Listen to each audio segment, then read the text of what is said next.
The hits just keep on coming. Before too long, I'm going to have to change the name of this channel to Uncle Tony's Auto Parts Fiasco, because that's what it's becoming.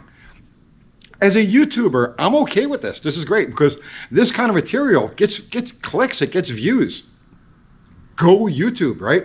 As a mechanic, I find this terrifying. This is bad. All right. Okay, watch this. Watch this. All right. See these two rotors? Both of these rotors were purchased from the same chain store, same chain auto parts store, sometime within the last year and a half. I can't tell you exactly when. And because I don't have the boxes for either of these anymore, I'm just gonna let it go that these were purchased over the counter from one of the chains. So fill in a blank. It's going to be Advance or Wiley's, AutoZone, Napa. It's going to be one of those. Okay. They were both purchased in the time since I moved into the shop, so it's a year and a half. Now, one of them has been put to use, this one here, and one of them was just put on a distributor and never run, never used. Right? But now you can see that there are subtle differences, and again, these came from the same store. So I'm going to say that one is older stock and one is newer stock. Now you can see that they're both approximately, they look almost identical. If you study them, you can see that there's slight differences, like for instance, the thickness of this cross piece here, this cross brace or casting is a little bit different from one to one. The rivet is different from one to one on the contacts. But other than that, and those are differences we say, oh God, it's no big deal, it's just minor manufacturing differences. Now if we flip them over this way, we see that there's a difference in the design of the tang.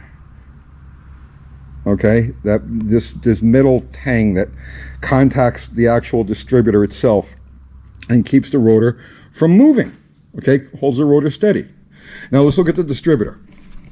So I had to change the plans on the ignition for this car. So I built this distributor for it. And I went through this thing, I made sure that everything is all nice and new and fresh and tight, okay? And this is locked out. There is no advance. You can see, you can turn this as hard as you want, and there is no advance in this distributor. So this shaft, the top part of the shaft is locked to the bottom part of the shaft.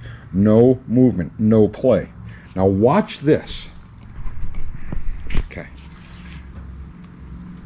This is the used rotor that was on the previous distributor that was on this engine. Okay. That's how much play this has. Now I'm not really forcing it, okay? I'm just gently kind of pushing it a little bit. That's how much play this thing has. Okay? Just a degree or two, right? And it's okay. On a rotor, there's always going to be just a little bit of movement, all right? So that's the used rotor. Here is the one that's never been installed on any engine. But I says, you know what, since everything's all fresh, I got my nice new points and stuff like that, and I says, you know, I'll just throw this new rotor on. Look at this.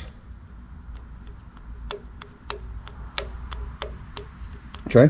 Now if I really push it, I mean, it'll almost spin off the. Okay. That's how much play we got on this one.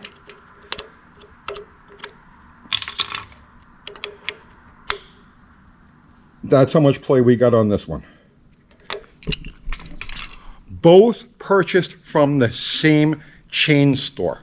And again, like I says, I no longer have the boxes for these things. So I know every time we do one of these videos, people are like, well, call them out. Tell us who you bought it from.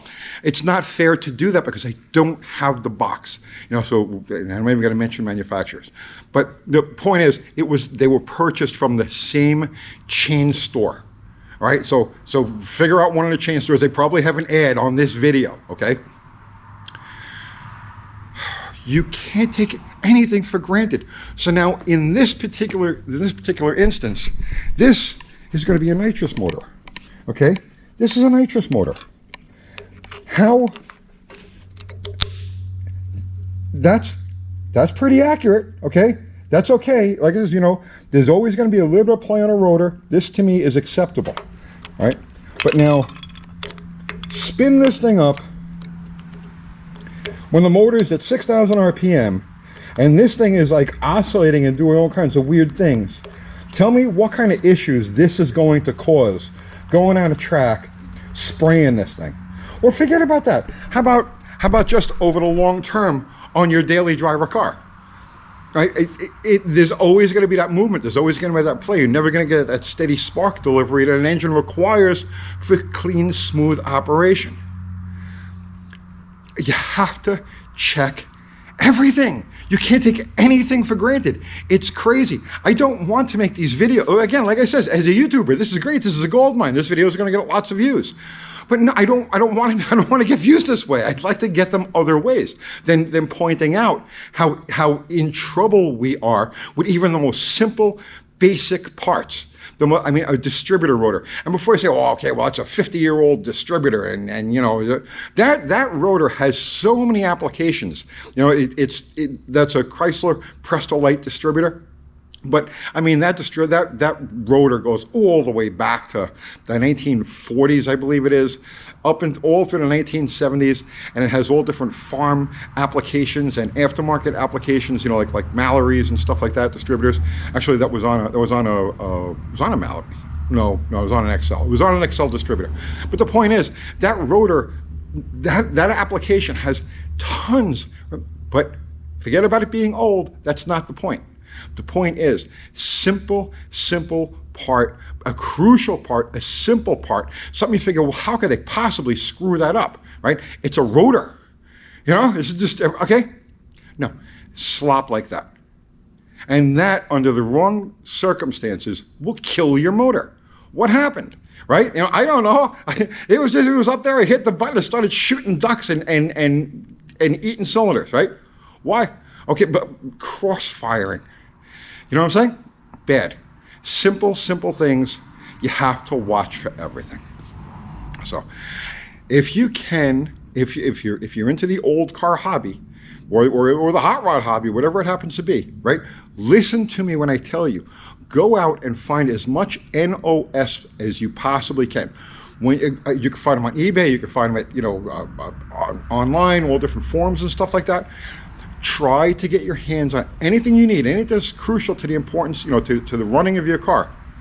Whether it's lifters, right? Ignition parts, like for instance, the condenser on that thing, right? It's an old condenser. It's a 30, 40-year-old condenser. I trust that. I don't trust the new ones. Any of the parts, components that are crucial to the function of your car, go try to find as much NOS or good used as you can and put it on the shelf, because this stuff is out of control. This is out of hand, right? Be careful out there, guys. I'll see you tomorrow.